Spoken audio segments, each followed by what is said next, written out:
네, 사진 두 장 먼저 보시겠습니다. 지난 3월 30일 그리고 6월 1일에 촬영된 겁니다.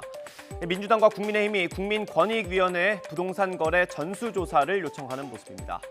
차이점 아시겠습니까? 민주당은 꽤 묵직해 보이는 것까지 서류봉투 2개를 들고 있고요. 국민의힘은 얇은 거 하나만 들고 있습니다. 여기에는 전수조사를 해달라는 공문만 들어 있었습니다. 이미 알려진 것처럼 국민의힘이 개인정보 제공 동의서를 내지 않은 겁니다. 권익위는 당시 엿새 정도의 시간을 더 주고 동의서를 요청했습니다. 이걸 제때 받긴 했는데 대상자 가운데 일부가 누락됐습니다. 권익위는 결국 조사 착수를 미루고 다시 시간을 줬습니다. 차에 필 시간이 지체되자 단호하게 소속 의원들을 내보낸 민주당에서는 비판이 쏟아졌습니다.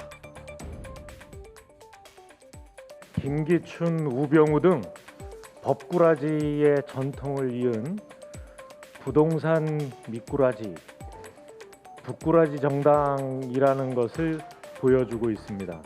차라리 하기 싫으면 싫다고 하지 이렇게 국민을 우롱하면서 요리조리 빠져나가는 이런 태도 빨리 버리시기 바랍니다.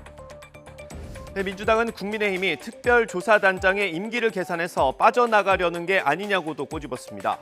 특히 동의서를 안 냈다는 건 실무진의 실수가 아니라 관리자의 의도라고 지적했습니다. 하지만 국민의힘은 각자 사정으로 동의서를 받지 못한 경우가 있다면서 조사를 회피하는 건 아니라는 입장입니다. 직계 좀비속이 좀 빠진 사람이 있는데 그건 재산 신고할 때도 이미 독립적인 생계를 유지한다든지 국내에 있지 않다든지 이미 자라서 이미 아이가 자라서 결혼하고 나갔다든지 이런 경우들이 재산 신고할 때 아예 안 하거든요. 그런 분들이 그대로 빠진 거라고 제가 들었고.